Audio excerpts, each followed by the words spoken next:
Hello everyone, welcome back to the XFINITY track day build. Today we're going to finish the teardown on the Supra. We're going to get the ignition panel out, remove the entire dash assembly, strip all the wiring. After that, plans are to remove the seat, fire bottles, and the rear gear cooler duct. That'll be the final part of the teardown on this car. After this, the fun part begins, the rebuild. We're going to start fabricating brake lines. We're going to mount a rear gear cooler, transmission cooler combination. Get the ductwork in from that, and then start working on rear suspension. Today, my goal at the end of this video is to have the entire interior stripped out, so that the next episode we could start the rebuild and fabricating brake lines. Let's get started.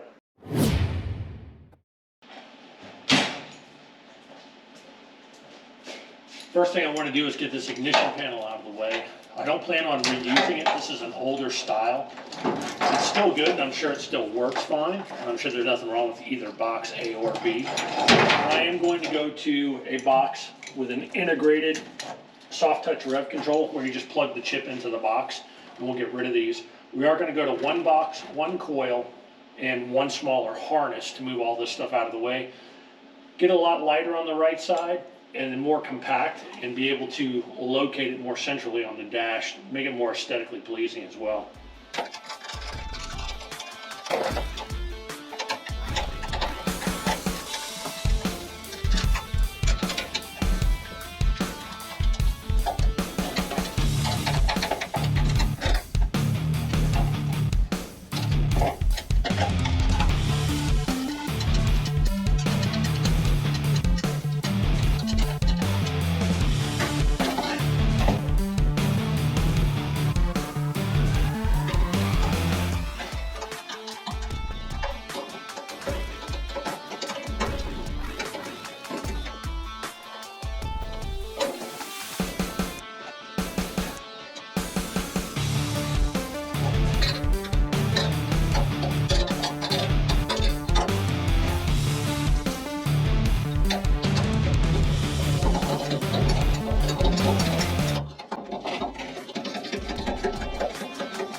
A lot of people are probably wondering why I'm removing all of this.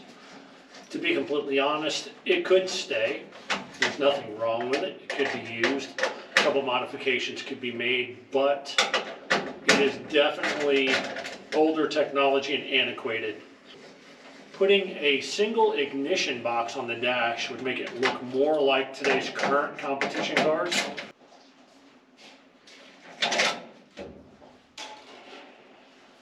Next, we're going to remove the tack from the steering column.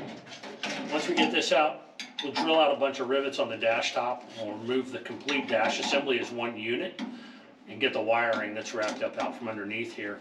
There's also a brake bias cable that I'm going to have to remove and get out of the way as well. I'm going to update that.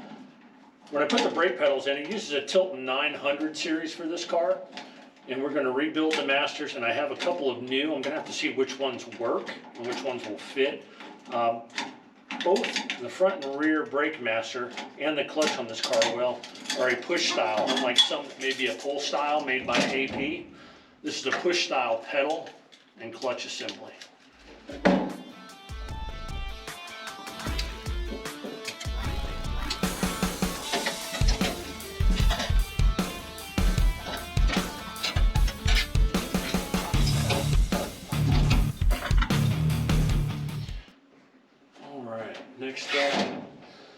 Next up, we'll need to move all of these mechanical gauge, temperature probe, leads, and the engine compartment back to the firewall.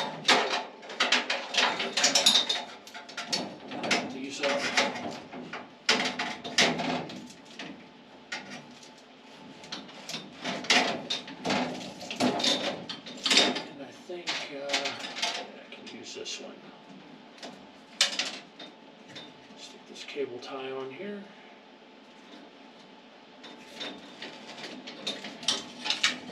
I'm definitely going to have to go around to the other side to get that one off. And we'll have to remove that. Okay.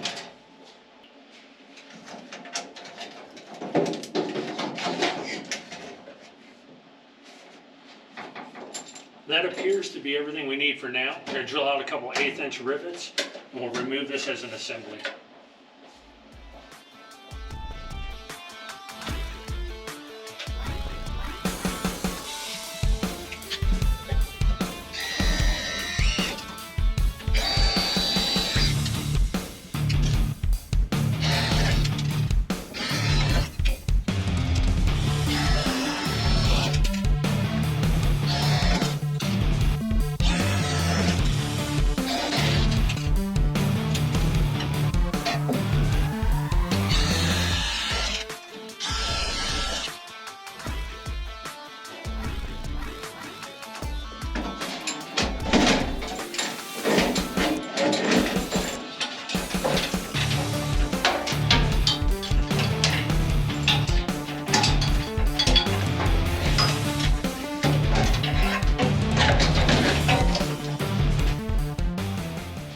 Not too bad so far. Up next, we'll get that cannon plug out of the firewall, remove the rest of the wiring, and remove the top of the dash on the right side. See what we're working with over there.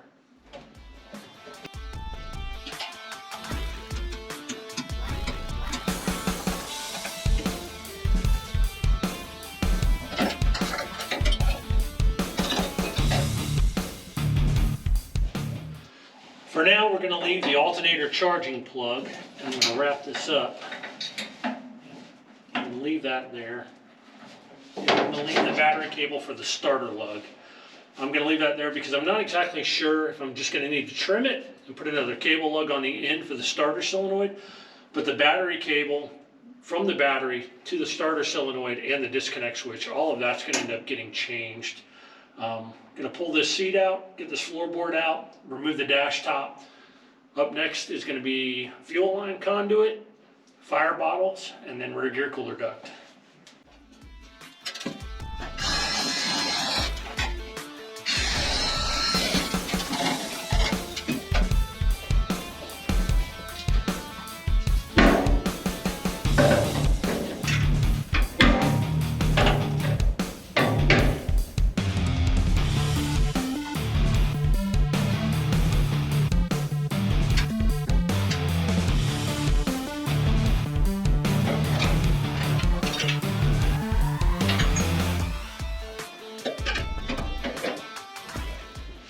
I don't have any plans on using this carbon floor. I've got a different one that I want to use. And I'm going to put a heat insulation thermal barrier between the two. So this can come out as well.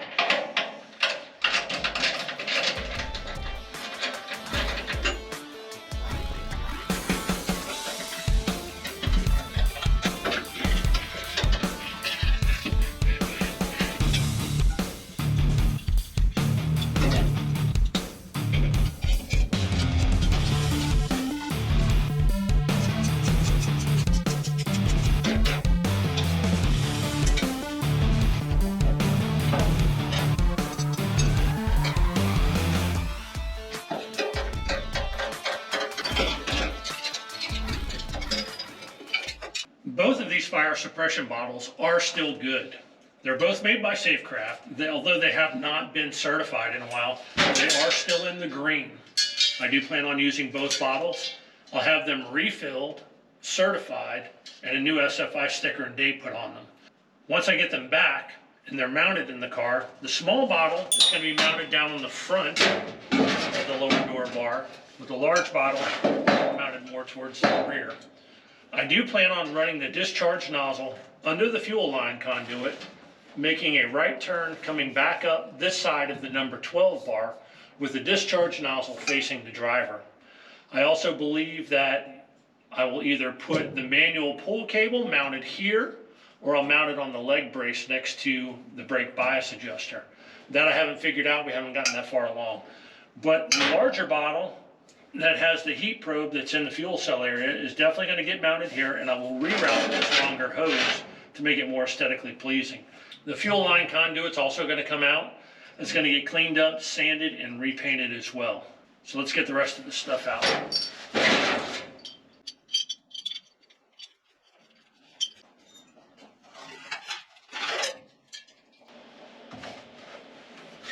To get the rear panel out, we'll have to go into the trunk and loosen the probe and remove the probe from there.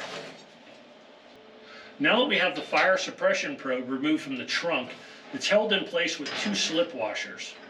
Basically one in the front interior portion of the car and one in the trunk. These slide over the end of the probe so that it can't slip out once it's tightened. This probe itself has a small amulet in the end of it. I don't know if it comes up on camera that well, but there's a small little amulet in there with a fluid in it. Once it reaches a certain temperature, that will melt and it will release the plunger on the end of the probe and allow the bottle to completely discharge. So once it's lit and this sets off, there's no shutting it off until the bottle is completely empty.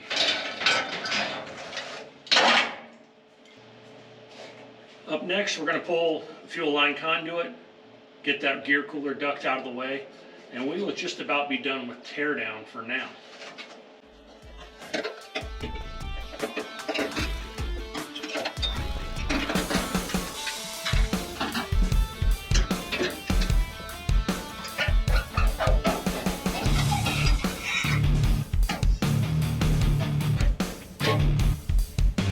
Last but not least, we're going to remove this block-off plate that was in place of the master cylinders on the firewall.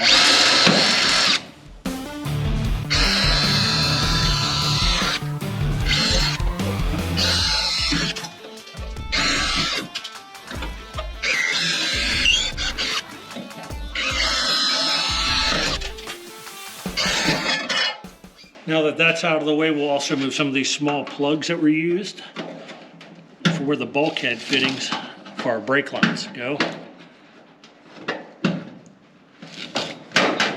And there's one more right over there.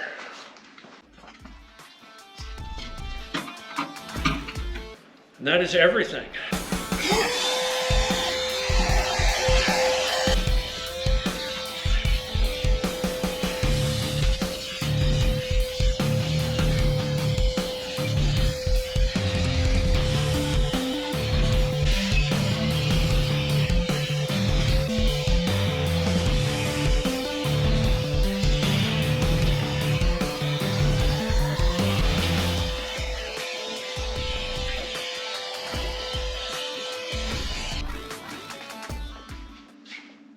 All right, that is a wrap on the teardown process.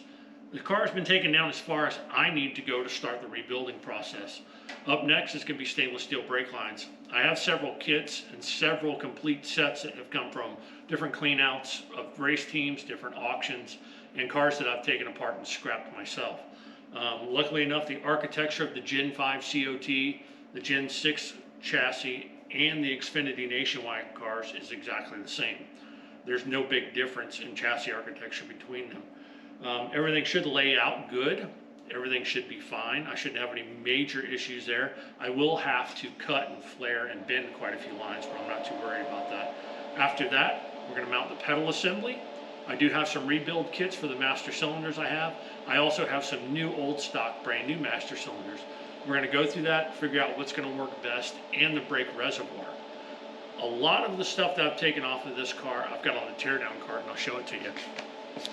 Most of the stuff on this teardown cart is not going to get reused. There are a lot of pieces on here that were nothing more than mock-up parts, but there are still some good pieces. I am going to reuse the air box. That's definitely going to get reused. Truck arms are good. That's a match set of 51-inch truck arms. The tailpipes, I'm definitely going to use the tailpipes, the boom tube crossover. Track bar is going to be used. Hard tunnel is going to be used. Air cleaner. Shifter tunnel cover is good.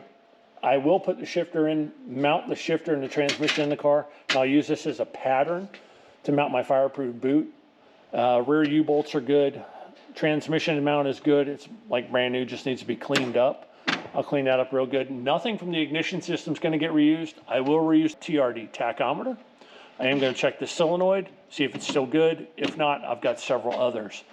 I may not use this dry sump tank. I have one that has a filter mount made into it for a Peterson plate style filter. Not going to use the steering wheel, it's too small. I don't like it, I've got a better MPI. That floorboard's going to go away. I will use the oil tank top. Fire bottles, like I said, they are in the green. They're good, there's nothing wrong with them, but they are out of date. So I'll take them, get them checked, get them repressurized, get them recertified, put them back in the car. As far as the dash assembly goes, I am going to reuse this dash. I am going to reuse the switch plate. The one thing about this dash that I am going to do is remove the water temp, oil pressure, fuel pressure, and oil temp gauge. All those are going to go away. They're going to get replaced by the same exact gauge, an Autometer ultralight, just like this, but it's going to be a stepper motor gauge. I want to keep the overall aesthetics of the dash the same in this car, so I'm going to go with a stepper motor and make it exactly like it is now. One of the reasons for doing that is with these older temperature probe gauges, I don't like them passing through the firewall, and I certainly don't like fuel and oil pressure passing through the firewall either. I don't want a hot fluid coming in through the firewall towards me. So we are definitely going to reuse this and clean it up. I am going to make a carbon top for it. It does have a steel top. I'm just going to use the face about 3 inches back from the front, and then we'll use a carbon top. That's going to come all in the rebuild process. I do have the rear end here. This is what we are going to use. I have checked it, and I put a gauge on it and checked it. It's 1.8 on the right and 1.77 on the left. So it's a good road course housing. That's negative camber on both sides, and it has an 1/8 inch of toe. We're going to go with a 400 rear gear built by Mr. Bob Park. A set of Timken race pack hubs, and that's going to come probably in the next video. Until then, guys, I appreciate it. Thank you for taking your time to watch this video, and I will see you next time.